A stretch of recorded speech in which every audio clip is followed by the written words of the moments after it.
Yo, JD here, and as you can see, we are back on F1 22 once again, and we are back with our Hotlap and Setup series.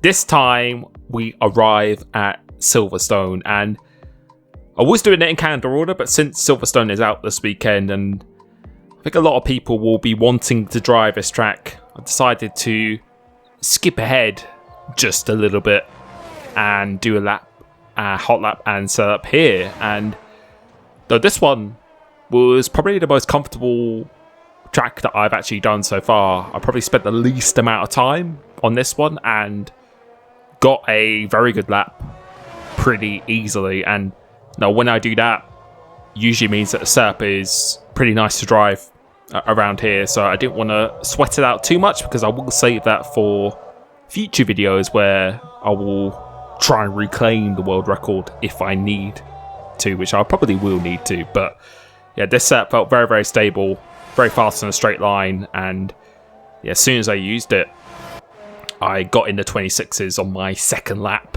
straight away and managed to get my fastest lap, which was the world record, in I think under 10 laps, so it didn't take me too long to do this. So hopefully you are finding this series useful. Please give it a like if you are. Lets me know that you are progressing and it is helping you out.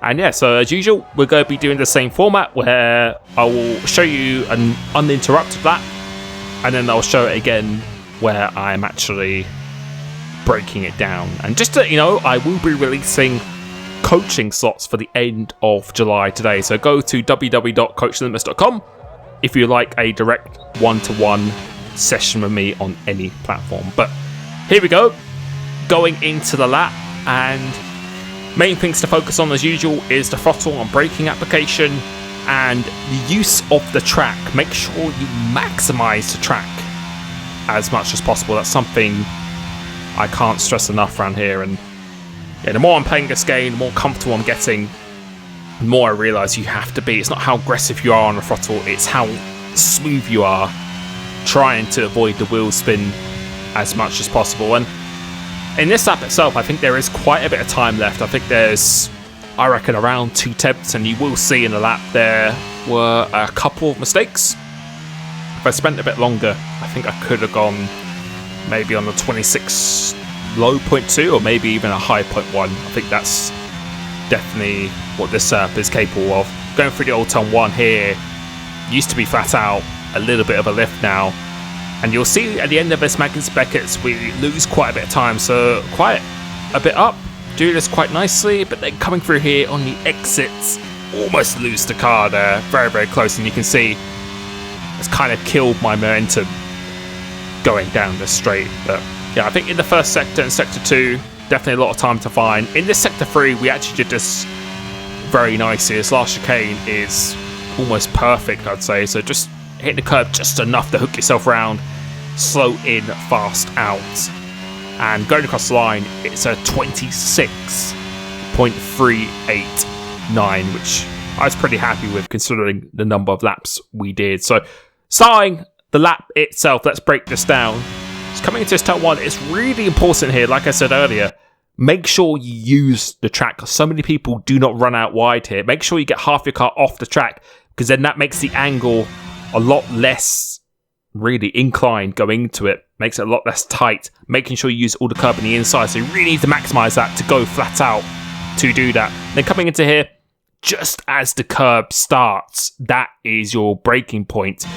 And then coming through into here, a lot of people try and hang it into the middle to the right. Use all of the track here, like I did on F1 21 as well. Really want to be getting your wheel all the way up to that white line. And then a lot of people try and get over to the right-hand side, but as soon as you get to the middle, that's where I start turning in. So I try and carry more speed through the corner rather than maximising all the track here. Because you might lose a little bit on this exit, but I think you just gain so much more throughout the corner itself. And as usual, as the wheel is straight, that's when you go flat out. Coming through this left-hander, once again, using the track, you can actually make up quite a bit of time, a few hundredths by doing that. then coming down into the end of sector 1. So once again, using the track as we go in, just after the 50-meter board, that is your braking and turning in point. Try and do a very late apex, so ignore the first part of it. Try and kiss the final part. Use all the track on the exit once again, and then come through here, middle of the track. Don't go super wide. Keep it nice and tight on this exit, and as it goes straight, go completely flat out. Another example, this can gain you quite a bit of time, so we're almost invalidating our lap here, but trying to minimize the distance of the track as much as possible. Now going into the old turn 1, pretty much just before you hit this 50-meter board, that is your braking, or a little lift, and then turning in point. Use the curb on the inside, use all the curb on the exit, and then going into Maggots and Beckett's. You want to be looking at this curb here. You want to be turning in just before you hit that. So aiming for this curb, but before you go there, go to the left. Once your wheel is straight on this, so half your car on this curb, that is your turning in point for the right-hander. Get as much curb as you can here. So you can see all 4 wheels pretty much on the curb for this one. As you get into the middle of the track, that is your turning in point for this left. And for this left, you have to sacrifice this left to get a better exit coming onto the straight. So use all the curb as much as you can once again. So slow in, fast out for these next 2 corners. So middle of the track, that is your turning in point. So as soon as your wheel's straight, that's when you want to start to be turning in. You can see we're actually braking a bit just to reduce the speed. Go on this curb once again. So slow in, fast out. Think of it of a slingshot as you're coming onto the straight. Use all the curb on the exit. See a little bit of an oversteer moment, but still using all of that curb. And yeah, I think we could have gained maybe half a tenth if we did it a bit cleaner going onto the hanger straight.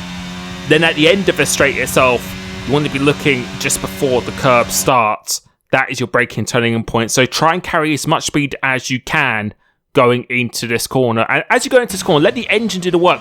Do not go on the throttle until you hit the apex. Use all of the track on the exit going into the final chicane just before the curb starts.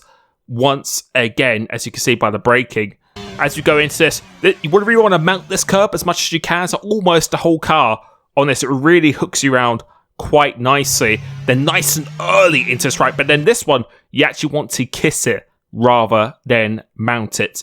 Use all of the track on the exit, but try and avoid running onto this curb too much. Nice and tight to the line, and that's at 126.389. So yeah, overall, it didn't take me too long to do that at all, and we're the only person in the 0.3s, but I think definitely, I think a high 0.1 if we absolutely perfect the lap ball, maybe even more than that as well. So pretty nice. And the setup I'm running was pretty much exactly the same as the guy who is in P2. I've actually just used a little bit more downforce than him. So I think he was running 14-16. I'm running 16-16. Just a little bit more bite into that middle sector, and the last sector I feel is quite crucial around here, but still relatively low downforce, which seems to be the trend in this game. 50-50, this seems to be a new trend as well. Don't really notice a huge difference when I go 150, but 50-50 makes it easier to go on the power. This suspension geometry, a little bit different from usual, and as I said, I will be making a video next week explaining exactly how all these components work. 4-3 for the suspension, 1-3 for the roll bar, so a bit more corner grip itself, and brakes and tyres are pretty much the same. A little bit lower on the fronts just to get a bit more mechanical grip and traction.